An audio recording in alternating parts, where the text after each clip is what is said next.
It is a topic I've been kind of wanting to dive into for a while, but honestly was really nervous to. We have been following each other on Twitter for a while, and I would always kind of like peek my head in to see what you were up to. And I was like, holy cow, that is a fierce and brave woman.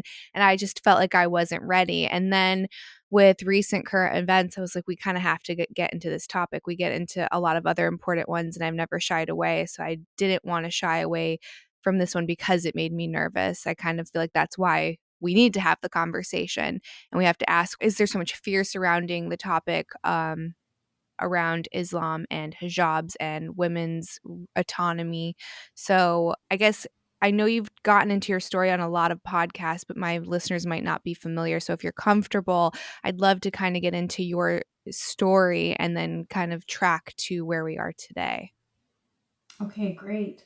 I will get into that, but before I do, I just want to say thank you for your bravery, for reaching out, and for choosing to talk about this topic, even though you know that there is so much fear surrounding it. Like you said, there could be so much backlash. And also, just like you said, that's exactly the reason why we need to speak out, because the people that are silencing us would rather we didn't. And this is why me and my, colleagues, we always say terrorism works. Terrorism is successful. If you, stab writers and if you kill journalists, then it encourages people to stay quiet. So thank you very much for not being silenced, for not allowing that to silence you. Mhm. Okay, so to get into my story, so I was born and raised in Vancouver, Canada, and a lot of people are really surprised to find out that I was born and raised in the West. They always think like, "Oh, is your family like from Afghanistan?" I was Like, shocked when I found yeah, out. Yeah. yeah, yeah. So yeah, born and raised in Canada, but unfortunately, my story is very similar to women in Iran and Saudi Arabia and Afghanistan and so many other Muslim majority countries.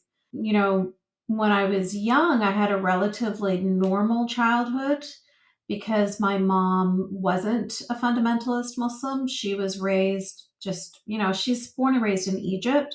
So she's kind of Muslim, like most people are Christian, just culturally.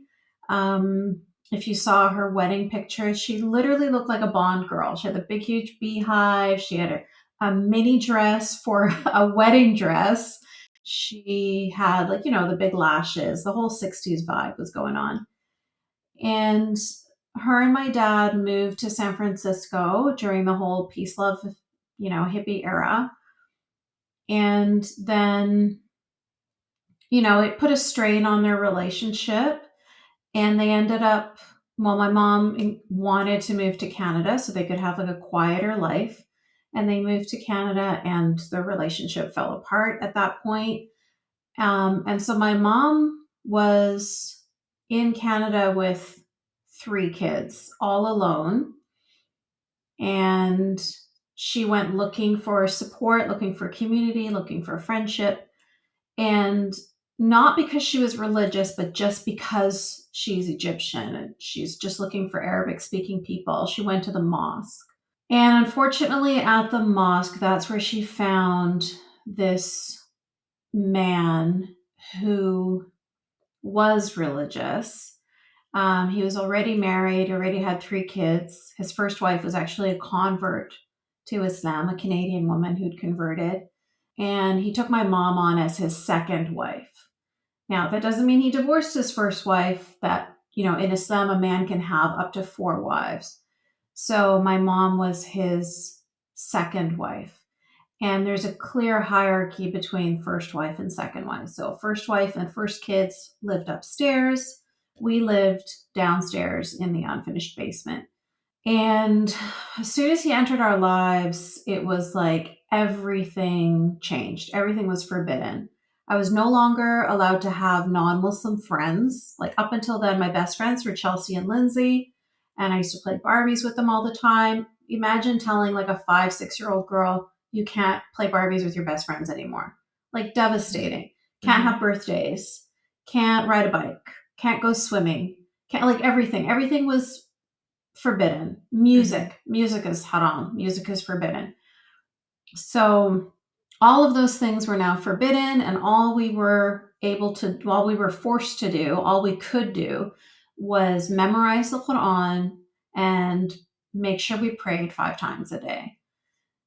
And that was my life. And I hated it. I hated him. I was angry at my mom for letting him into our lives. I couldn't believe that she was so subservient to him. Like he'd break her records. I remember at one point he like took all of her records. My mom used to love country music. She had like Dolly Parton and Kenny Rogers, and he broke all her records, and she just stood there and let him break her stuff. And it was such a moment for me, like, why are you letting him break your stuff? Like, why aren't you doing anything? And then he passes the records to us and says, break these because, music is from the devil. And that was the big change in my life. And then I went to Islamic school, got put in hijab. And, eventually you stop fighting because you're a kid and this is your family. And if you do fight, you get, physically attacked. He was very, verbally, psychologically, and physically abusive, and sexually abusive as well. So, yeah. And then my family, like my mom, after I graduated from high school, she wanted, like, we went to Egypt on a family vacation, and she just dropped, like, she just left me there, and her and the rest, like my brother and my sister, all went home.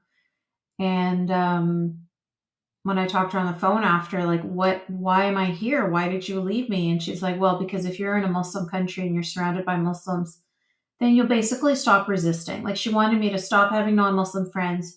She wanted me to stop wanting to watch non-Muslim movies and to listen to music and to basically live like everybody else around me.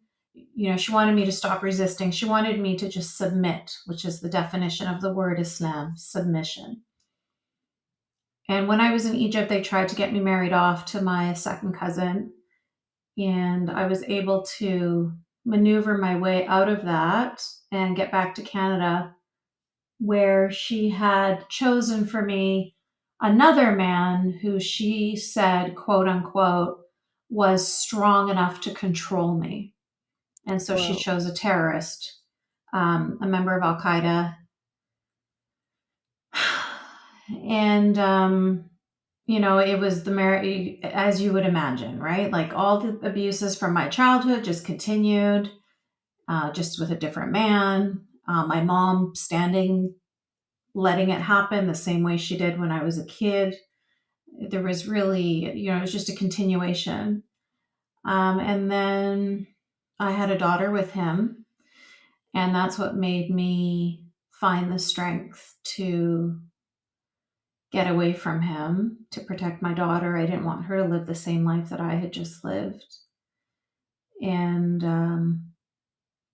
it, through a series of, like, honestly, like, if not for like the flutter of a butterfly's wing, I wouldn't be sitting here talking to you today. Like, so I detail it all in my book, but I was able to get myself and my daughter out of there and go to university and start my life. I'd say over again, but it wasn't even over again. It was start my life for the first time. Mhm. And yeah. And so I stayed quiet for many years because the punishment for leaving Islam is execution, and that can be carried out by any believing Muslim. It doesn't have to be any kind of state authority or anything. So my mom had already threatened to kill me when I took off my hijab. So my daughter and I just moved a lot, changed our names, stayed as quiet as possible. I knew he was in prison in Egypt, so that was really good. I felt safe enough. But, he's Al Qaeda. He's a huge network. I didn't know who he was going to send after me.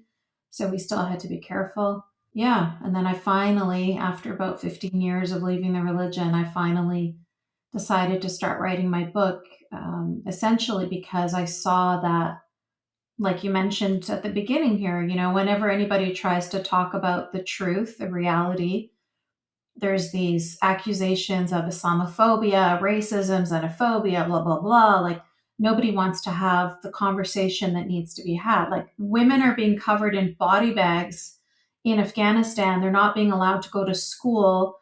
And the response is, yeah, but that's their culture. Mhm.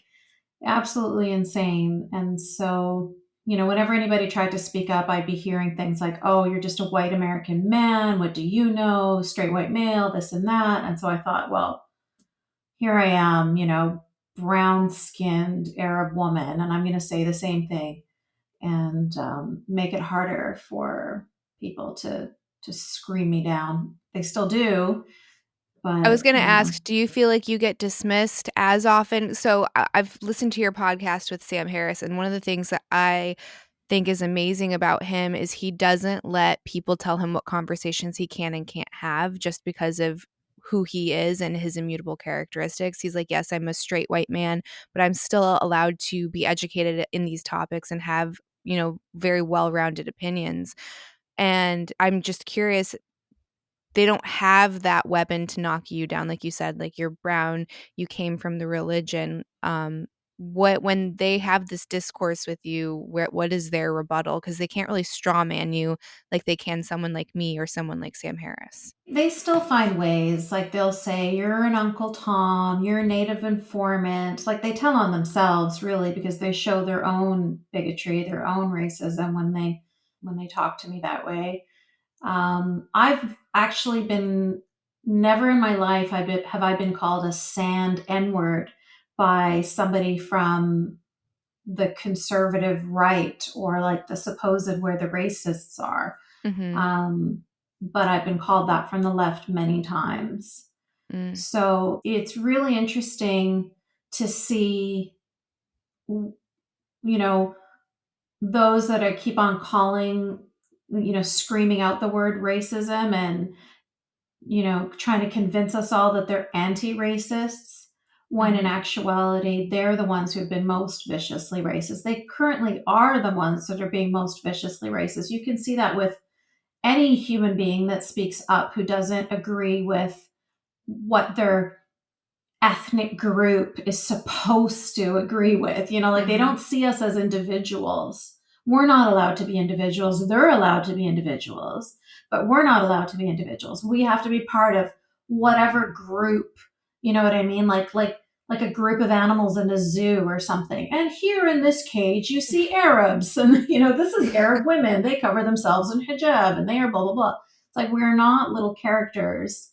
We are individuals too. We're human beings too. And we're also entitled to our own opinions and our own values. We don't have to follow any kind of script that you think that we should follow because our family was born in country X, or because our family follows religion X,